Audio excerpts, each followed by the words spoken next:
back to the first time you looked inside the hood of a car. You were probably bewildered by all the parts you saw there. But as you became more familiar with the parts and what they did and how they worked together, you felt more comfortable with the car. Even today, if you barely know what some of the parts in your car do, you at least know what the major parts are and what they contribute to the whole. Today's video is about the parts of your speech and how they work together. There are three main parts to any speech, no matter what kind of a speech it is, no matter where it's delivered. And those are the introduction, the body, and the conclusion. I like to use these words to describe that. Tell them what you're going to tell them, then tell them what you've told them. And then you can see how easy it is to look at these three parts of the speech and see what their function is. Tell them what you're going to tell them. You give a preview. Here's what I'm about to cover in my speech. The body is the meat of the speech. It's 90% of what you're going to present. That's where you tell them. And then the conclusion reminds them about what they've just heard. Tell them what you've just told them. You might say to yourself, that looks a bit repetitious, and it is. It's repetitious by design, because your goal is that when someone leaves the room after your speech, if another person comes up to them and says, "What was that speech about?" any person that listened to your speech should be able to say what the three main points of your speech were. That means repetition is going to be key for your audience to learn and remember. Now let's take a closer look at each of these parts and to see where in your speech information is repeated. As you can see from this chart, the introduction has 5 parts, the body of the speech has 3 parts, and the conclusion has 2 parts. In the introduction, you start by gaining the audience's attention, then you reveal to them what the topic is. You establish your credibility. This is telling the audience why they should listen to you about this speech.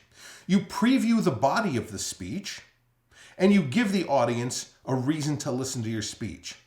And if you look on your outline, you'll see that the central idea and the preview of the body are exactly the same thing.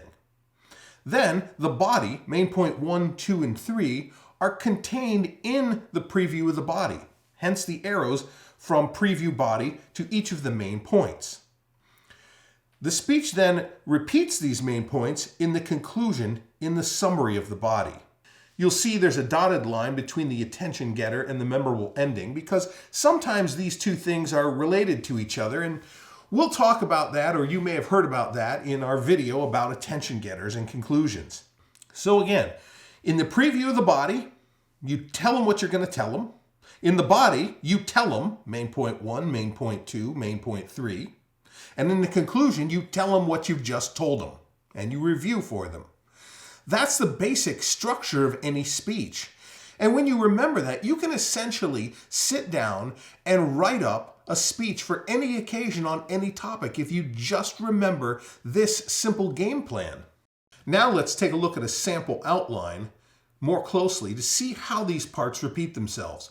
Today we're going to be using the sample outline for the informative speech. So if you have a copy of that you printed out, you can look at it or just follow along here on the video.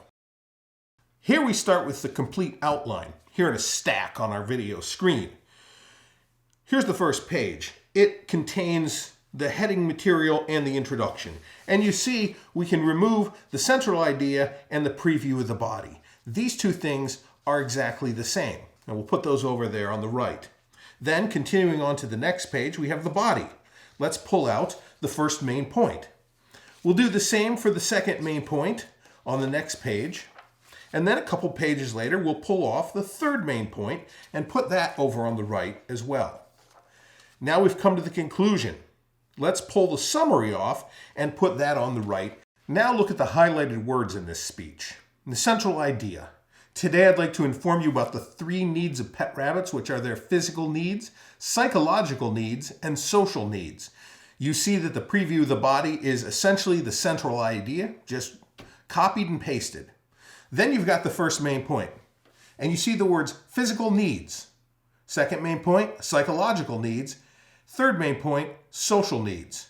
Summary at the end and the conclusion of the speech. Today I've told you about the physical, psychological, and social needs of rabbits. This is essentially the same as the preview of the body, just in past tense. And what you'll notice here is that these highlighted words are the essence of the speech. They encapsulate the 3 main points.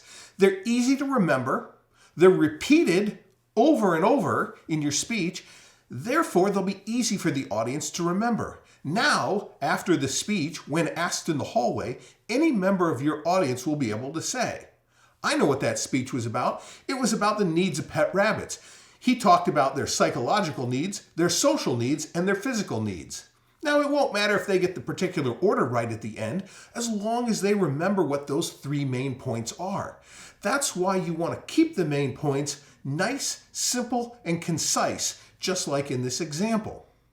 The parts of the speech that we've covered today and how they work together form the essential skeleton of any speech. After you have that essential skeleton built, you flesh out the rest of the body with supporting materials. And that's essentially your speech.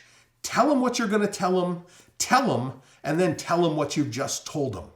Remembering that will help you give a speech in any situation, whether you prepare for it or whether it's an impromptu speech. Knowing the basic pattern, knowing the playbook will help you direct yourself to a successful speech every time.